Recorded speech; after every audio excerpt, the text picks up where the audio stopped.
Hi everyone, and welcome back to our next session here at the Blockchain Community Day 2024 conference. This is our second talk today out of 6 talks, and we've got the next topic named Crowdsourced Security of Web3 Projects, together with our esteemed guest, Dmytro Matviiv, who is a CEO at HackenProof. Hi, Dmytro. Hey everyone. Thanks for listening. Yeah, thank you so much for joining. And before we start, I'd like to remind our audience to leave your questions in the live chats where you are watching this live session, or maybe after we publish this recording. And we will try to go through the questions at the end of today's session. And I believe we can now see your screen. And I would like to wish you a good luck. And the stage is yours. Thanks. Hello everyone. Thanks for listening too. And I'm Dmytro. I'm CEO of HackenProof. And today I would like to discuss a topic about security, of course. And the topic is about crowdsourced security of Web3 projects. And I hope you will enjoy. And of course, we will tell you some insights and tell more about how it happens nowadays. So in generally, how actually you develop project. So you have an idea, you actually have a stack, you develop, you test, fix, and of course, talk about security, you're preparing for auditing. And you need documentation, you need access for company who actually will does this audit, and etc. What might happen when actually we skip audit? And by answering to this question, let's take a look at current market state. So in 2022, 3.7 billion was stolen by crypto hacks and scams, and 1.7 in 2023. The difference might happen due to market. Like last year, just a few new projects became, and maybe not so much mistakes. But this year we already have some hacks, and the numbers might be even bigger than in 2022. So the main question, and actually the main topic of this conference, is actually how to secure your project. And actually take a look how usually audit happens nowadays. So you code something, then you actually do audit, you fix when someone actually find vulnerability, and deploy. It's a circle. So you actually do same things all the time. You develop new smart contracts, you develop new projects, you actually expand your ecosystem, and you do same. So usually on a market right now, we have two types of audit. Crowdsourced audit, it's traditional general audit done by some firm. And general audit has following stages. So you actually have a code base and you share this with auditing firm. You get a quote. They actually take some time to do audit, and as a result, you get an audit report. And if it's needed, you ask it for remediation check. And you actually might met such companies as Hacken, as diligence as Open Zeppelin on the market. They're quite famous for big projects they did, and etc.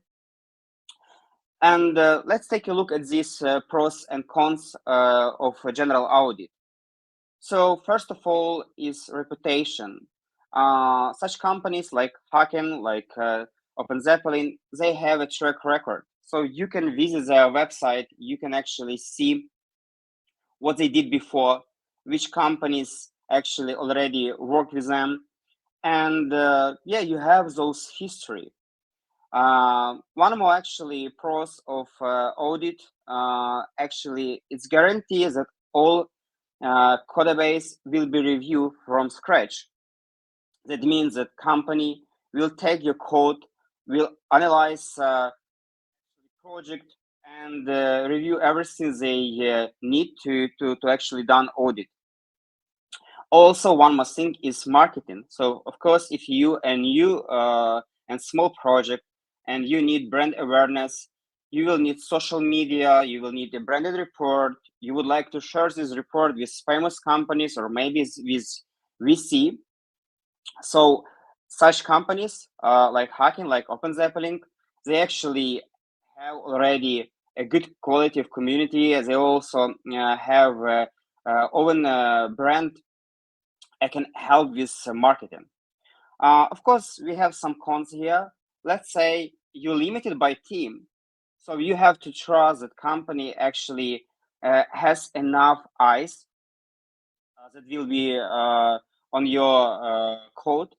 Also, you're limited by time because it's money and you have a time during which the company actually will do the audit, and a price. Such companies, they already have a brand, they already have a name, and of course the pricing will be very high.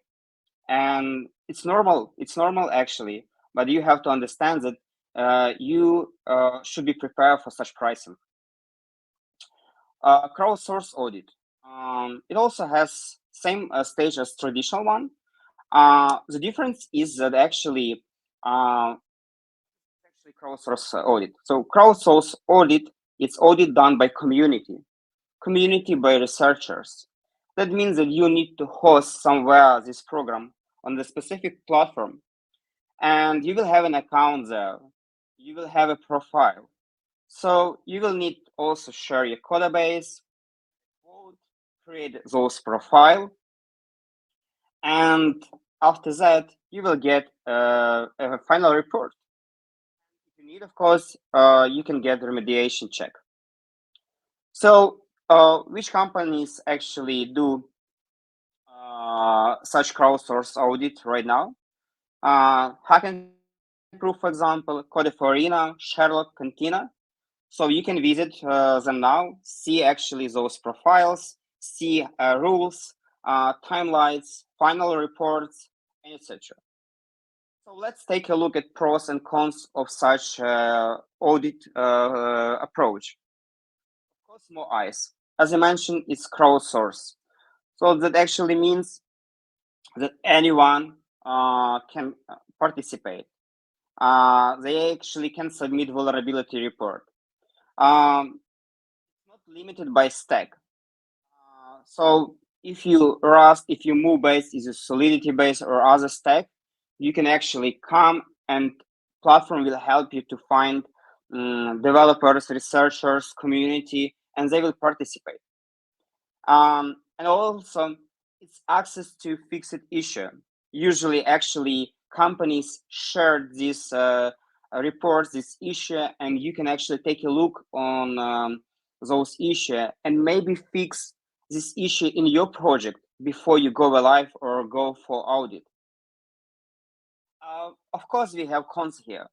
So first of all, it's crowdsourced. As I mentioned, the researchers, they try to be in their direction. So they will submit reports that is related to their knowledge. Versus with company who actually might done your audit, they actually do everything from scratch. Here, every researcher, will submit the vulnerability, and there is no guarantee that the whole code will be reviewed. One more cons, actually, code base should be public, and you need to have well-written documentation. That means that you need time to be prepared for that. And of course, if you don't want to share your code base, you have to think how to actually deal with it. One more thing actually is limited by time. You also have like 2 or 3 weeks, and if it's a huge code base, of course, community can miss something.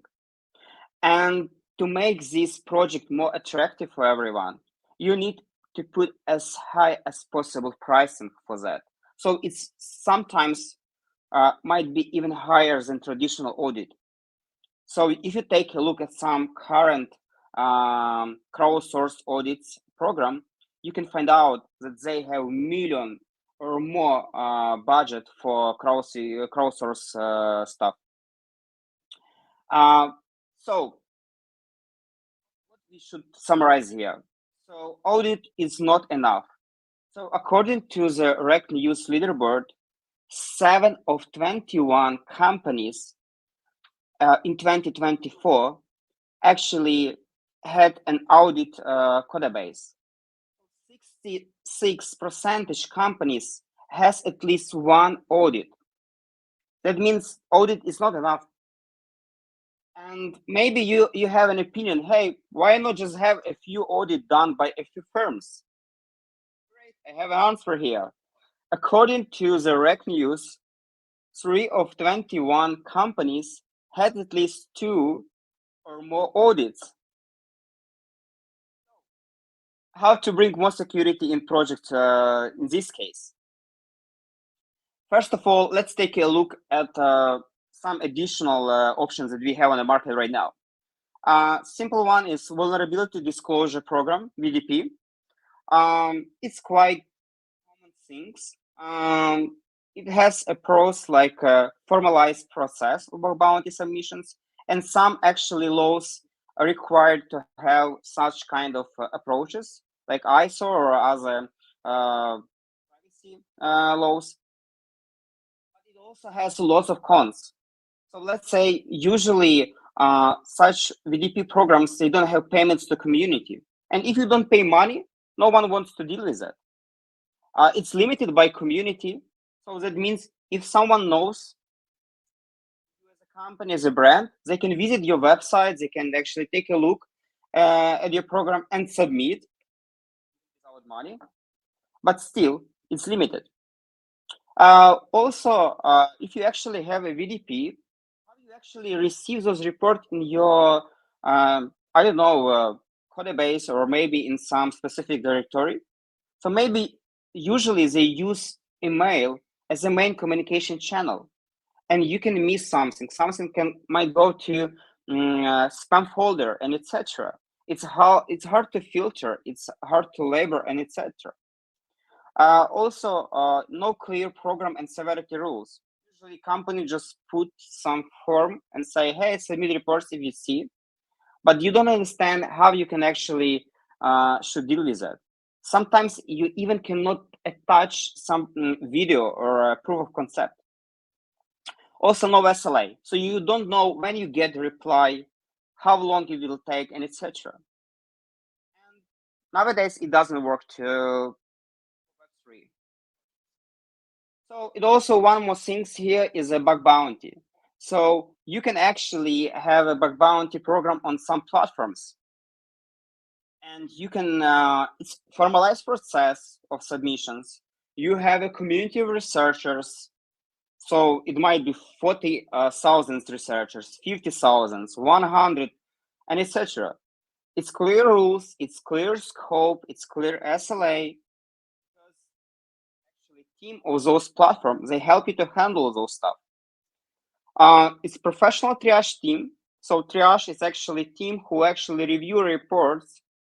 They validate them, they determine severity, so help you as a security team. It's also bug review, so they help you to write articles after you fix your report. And you can do this every time. So you can even promote this article and in such way be interesting for the community. Also, bug bounty actually platforms, of course, they have competitors and they try to be more effective. They try to create something new. And in this way, you as a client, you as a customer, you get more pros. Also, it's automated process. And they have integration with favorite apps like Jira, like GitHub, GitLab, Slack, Discord, and other stuff. Also, it has some cons. For example, as I mentioned with crowdsourced audit, there is no guarantee that the whole code will be reviewed by the community. Also, companies, so customers, they can actually validate the report by themselves. So it called self-triage. And they can miss SLA, they can actually try to down actually severity level to pay less for community. Also, it's hard to attract community to specific project because if you, as a company, if you decided to pay, let's say, $1,000 for critical report, but another company is paying 1 million or 10 millions, it's an issue. You're not attractive for the community. And it also has another kind of issue. Let's like be inactive for the whole time. So bug bounty can last for years, 3 years, 4 years. So platform has to remind community about your program. If you would like to run your own bug bounty program, you can check HackenProof, you can check Emonify, you can check HedgeFinance. As you see, famous companies work with them, like up to Sui, Near, Arbitrum, and etc. So they already know what is bug bounty. So it's very clear process on the Web3 market. One more actually option is having on-chain monitoring tools. Monitoring tools, they monitor something, yeah, and they monitor real time. So this is the first actually pros of such approach, and also you can monitor ML and AI detection things. You can actually monitor transaction and fraud. So having this, so you have actually threat scoring and detection models. It's not so expensive, to be honest. So you can have monthly subscription, or sometimes if you actually do audit with a specific firm, they also can have such tool, and this tool might be included in your pricing package. And also those tools have analytics. So you can see different data, you can use them, you can actually check later. So really cool stuff. Also, it has some cons, of course, as each approach. So not enough as a standalone solution. As I mentioned, actually for bug bounty, so there is no guarantee that your code will be reviewed from scratch.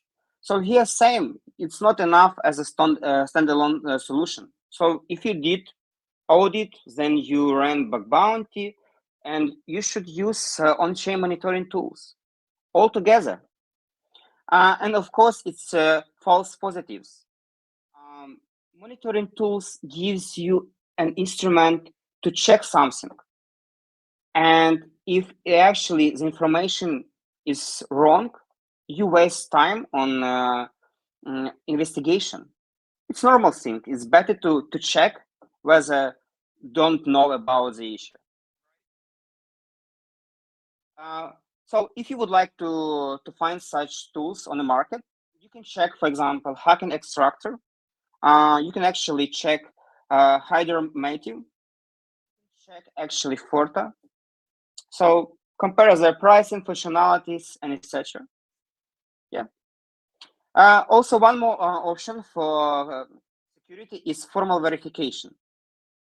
It's also a good way to deal with security of your project. For example, you need more time for that, but at the same time, you will improve your documentation. So your developers will document everything function. It's well-written process.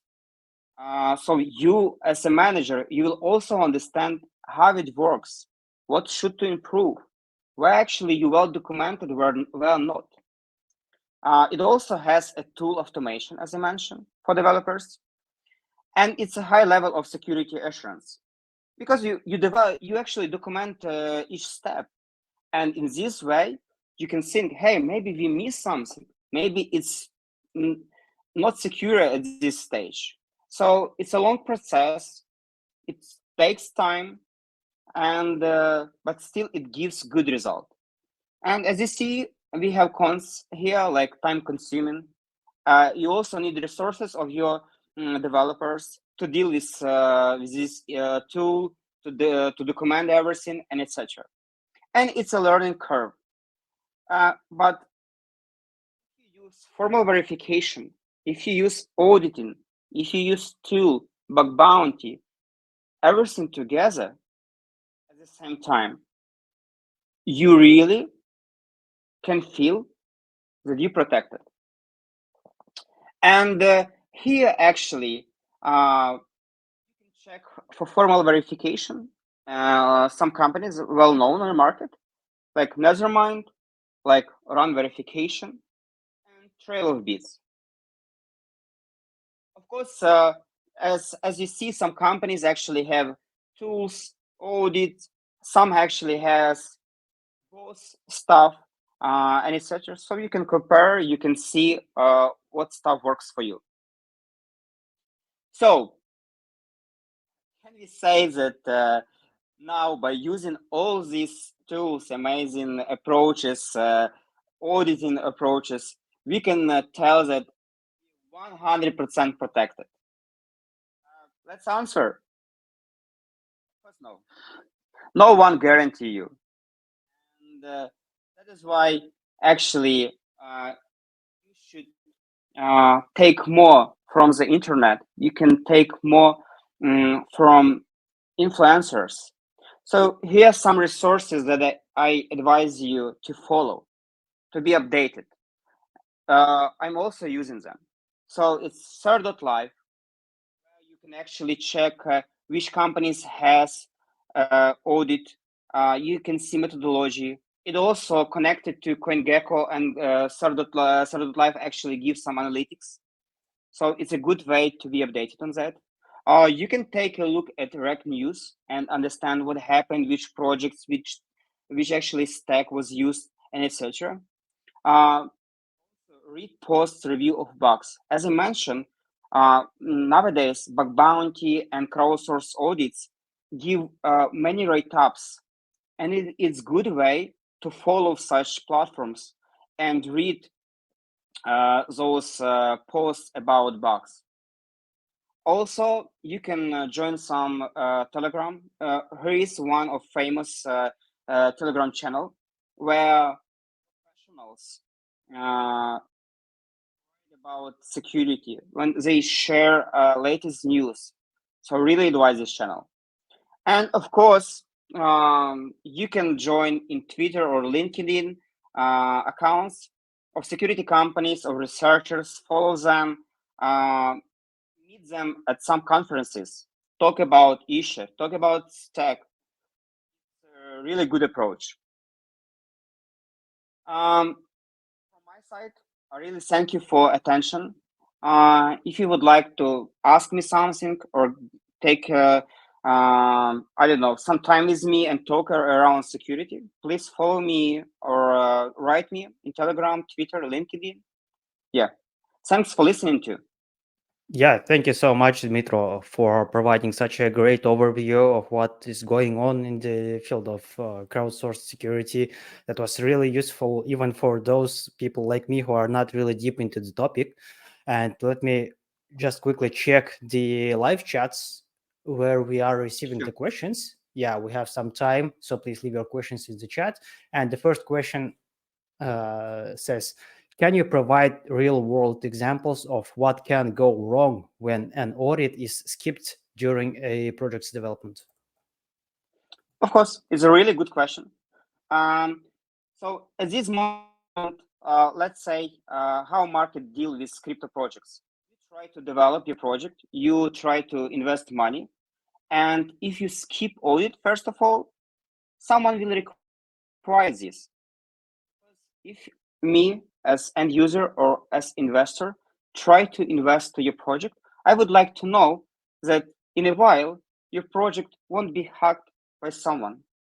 And so, real an example at this moment, you cannot get money or develop your project without take resources into security, because you need to provide trust for everyone around.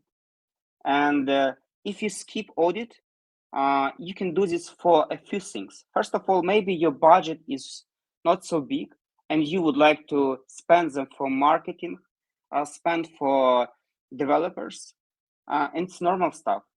But just think about what happened when you actually hacked. So you lose more than actually might spend on the security.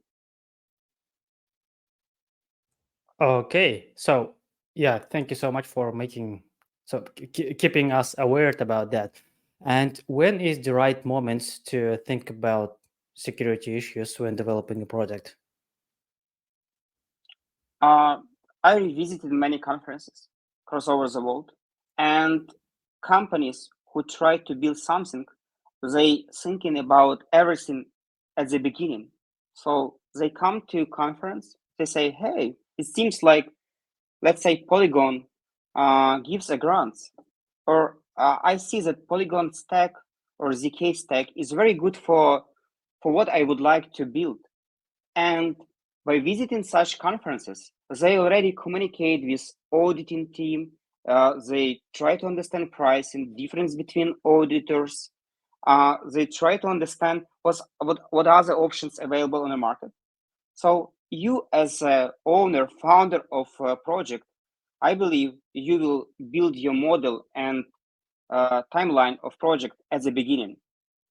And of course, if you actually have idea and you try to build project and don't have time for conference, I believe it's better to do at least before you go live with your project. Okay, and do you have any advice how can somebody know if they need multiple firms to be doing the audit? Sure. Nowadays is a really good model when you do audit with one firm, then you go to crowdsource audit, and if you see that you got many issue after those audit, companies then trying to change auditing firm and do another one audit. Before crowdsource audit model, companies just trying to do two audits to compare. So they had budget for to compare it to auditors. Okay, and last question, it says, what resources would you recommend for businesses and developers to stay abreast with the latest trends in Web3 project security? I think you have had a slide on this topic. Yeah, maybe we can show it once again if it's possible, so that, yeah, since the Yes, question was asked please. before before the slide. Yeah, I think you provided everything that we need, and really thank you so much for making the topic so easy to understand. I mean, even for people who are not really deep into the topic like me, I'm a community manager myself, but anyway, that was very interesting to listen to and to be aware of everything that you said. Yeah, thanks to everyone who been watching this video in a live session and watching this as a recording on our YouTube channel. Dmytro, thank you so much once again. We are always Thank happy you. to see you on our stage. See ya. And yeah, see you. Before we go, I'd like to announce that in a couple of minutes we will be coming back with the next topic named "How to Ruin Your Expert Community" together with our guest Madi Shahrur. I will be back in 2 minutes. Stay tuned.